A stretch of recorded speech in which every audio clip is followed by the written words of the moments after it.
స్టాండర్డ్స్కి match అయ్యే విధంగా at the same time బాగా వింటేజ్ అండ్ నాస్టాలజిక్గా ఉంది.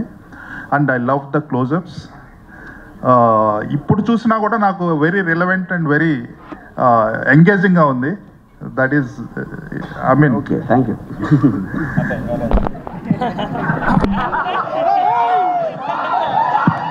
So see the point is మీరు చెప్పేదానికి what can I say, but the fact that you like the music and very happy, that was one of the challenges. Original దాంట్లో ఉన్న flavour పోకుండా how we used the AI apps to basically get exact same effect of what you remember seeing that long back. I think that was a challenge. Yeah. Raghuvaran గారి voice ఏమన్నా modify చేశారు? No, not even. Nothing was modified. It was just అంటే ఆ టైంలో mono ట్రాక్లో record చేసిన total everything was అది కూడా మిక్స్డ్ ట్రాక్ ఉంది. We don't have I mean separately. Varma గారు అంటే హియర్ ఎక్కడ ఎస్ సార్. బాబు గుడ్ ఈవినింగ్. Good evening. ఆ రోజున శివ తీస్తున్న రోజుల్లో కీస్ హై స్కూల్ అనుకుంటా మీరు చేస్తున్న రోజుల్లో మీ ఇంటర్వ్యూ కోసం పరుగులు పెట్టి వెనక తిరిగి అవ్వలేదు.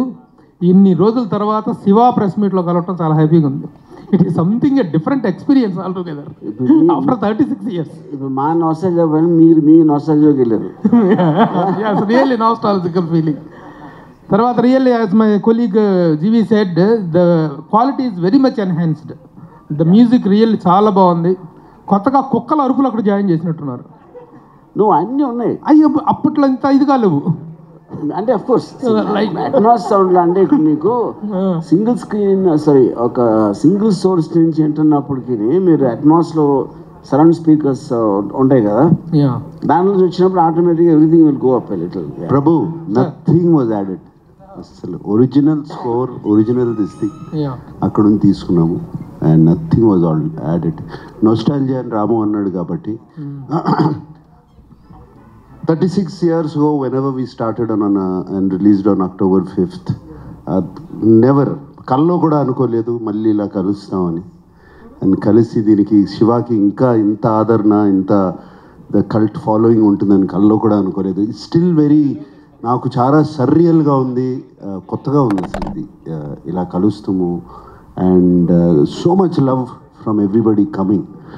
అండ్ రాము అప్పుడు ఎంత కష్టపడి సౌండ్ దగ్గర కూర్చుని అన్ని ఈవెన్ ఎఫెక్ట్స్ కానీ అది కానీ చేశాడు. సేమ్ ఇష్టంతో 6 నెలల నుంచి Ram Gopal Varma he has worked on this film.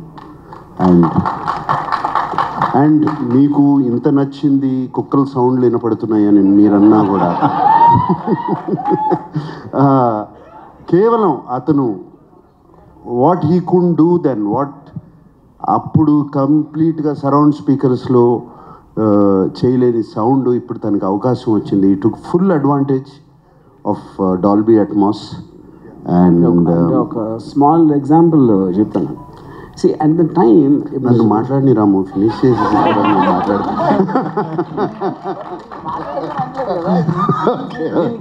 Because Nagarjuna చెప్పేదానికి డాల్బీ అట్మాస్ అడ్వాంటేజ్ అంటే దానికి ఎగ్జాంపుల్ చెప్పడానికి ఆపాను అంతే. సో ఇప్పుడు స్టడీ క్యామ్ షాట్ ఉంది, ఆవిడ అంత వెరీ టాక్డ్ అబౌట్. అలా కెమెరా వెళ్తూ ఉంటే ఒక చిన్న పాప అరిపి వినిపిస్తుంది, లేకపోతే అక్కడ కుక్కలు మరుగుతున్నాయి, ఫుడ్ స్టెప్స్ ఇవన్నీ. సో ఆ టైంలో obviously I can't imagine point beyond sound ఎలా వస్తుందని. ఇప్పుడు now when that is translated Dolby Atmos, you almost feel you're going behind Nagarjuna. పరిగెడుతూ ఉంటే, ఎందుకంటే మీకు ఆ ఎఫెక్ట్లో ఆ ట్రావెల్ అవుతూ ఉంటే సరౌండ్ స్పీకర్ నుంచి దాని నుంచి, that is the main enhancement which is only possible because of the Atmos sound. And that again accompanying music was possible because of AI. ఇప్పుడు ఫ్లో తప్పింది నాది. ఎనీవే, సో రాము అంత ఇష్టపడి he did what he did, and appudu how much I was in gratitude to him. Again I am, now also, in gratitude to Ram Gopal Verma. And also the 4K లోకి lot of people, చాలామంది 4K లోకి దొరకని prints అవి పట్టుకొచ్చి వాటిని మళ్ళీ డిజిటల్లోకి చేయడం చాలా ఇది. But Annapurna team, CV Rao, and I'm deeply gratitude to them. చాలా బాగా చేశారు. అండ్ మీరు ఎలా షాక్ అయ్యారో, ఆర్ ఎలా షాక్ కాదు, ఎలా ఇంప్రెస్ అయ్యారో మొన్న చూసి సినిమా, నేను కూడా జస్ట్ 3-4 days బ్యాక్ ఫుల్ త్రోలో సినిమా చూశాను. ఐ వాజ్ కంప్లీట్లీ ఏదో కొత్త సినిమా చూస్తున్నట్టు అనిపించింది.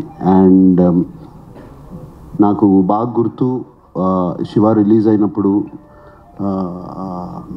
లాట్ ఆఫ్ పీపుల్, చాలామంది డిస్ట్రిబ్యూటర్స్ కానీ ఇండస్ట్రీ పీపుల్ కానీ ఈ సినిమా ఇలా తీయొచ్చా అనుకుని అర్థం కాక సినిమా ఎలా ఉంది అని సాయంత్రం ఫోన్లు చేసుకుంటాం కదండి. అప్పుడు we didn't have internet or anything. ఫోన్లు చేసుకుంటాం. సౌండ్ బాగుంది అన్నారు. అప్పుడు సౌండ్ బాగుంది అంటే సినిమా గురించి మాట్లాడలేదు. అంటే first time talk that came out was sound బాగుంది. And I believe Ramu he's achieved it again this time. And it's just fantastic. It's a very surreal experience ఇందాక అన్నట్టు. And I'm so happy to be here today after so many years. Sir, ఇందులో ఉన్న changes కానీ ఆ shorts ఇప్పటికి కూడా చాలామంది try చేశారు. ఇప్పుడు చూస్తుంటే అంత రియలిస్టిక్గా ఇంకా రాలేదనిపిస్తుంది. Nobody can match those shots, that originality కానీ అథెంటిసిటీ కానీ. ఎస్, ఇప్పుడు కూడా నేను అది చూసినప్పుడు, తలుసుకున్నప్పుడు అప్పుడప్పుడు ఉలుక్కుబడి లేగుస్తాను నిద్రలోంచి. నేను చేశాను, why did I do that, పాపం ఆ పాపని అంత డేంజర్లో పెట్టామా అని. And but it was once in a lifetime experience. I don't think we can do it again. And that's why అది ఇట్ లుక్స్ సో రియల్. ఆ నందికొండ వాగుల్లో అనేది జనరల్గా ఇప్పుడు సినిమాల్లో ఫ్యాన్స్కి వెర్రెక్కిచ్చే అంశాలు, అంటే ఒక హీరో పాత పాటలు పెట్టడం అనేది it was done long back in Shiva. That is like sir, ఇక్కడ మీరు చెప్పిన దానికి ఒక చిన్న రిలేషన్, దాని ఎఫెక్ట్ ఉండటానికి మెయిన్ కారణం ఏంటంటే it is nothing to do with the taking, it is to do the camera, study కెమెరాది కాదు. That was the first time, and maybe it is first time even today, where the main character, the protagonist character Shiva ఒక టెన్షన్తో పరిగెడుతున్నాడు. ఇప్పుడు హీరోలు tension చూపించడం అనేది మర్చిపోయారు. It doesn't happen anyway. ఎందుకంటే వాళ్ళు ఫస్ట్ షాట్లోనే స్లో మోషన్లో మొత్తం బద్దలు కొట్టే మ్యూజిక్తో వచ్చినప్పుడు ఏమైనా చేసేస్తాను అని ఒక టైటిల్ సాంగ్ పెట్టేసి హీరో అవనెవరు, ముందే హీరో వచ్చేస్తాడు. Because of that you don't get engage in the story. ఇక్కడ నాగార్జున ఎక్స్ప్రెషన్ అంత రియలిస్టిక్గా ఒక 5-6 వస్తే పారిపోయి ఆ పాపను కాపాడటానికి he looks like a normal human being. Because of that the heroism elevate అవుతుంది. That is where the actual fundamental issue is.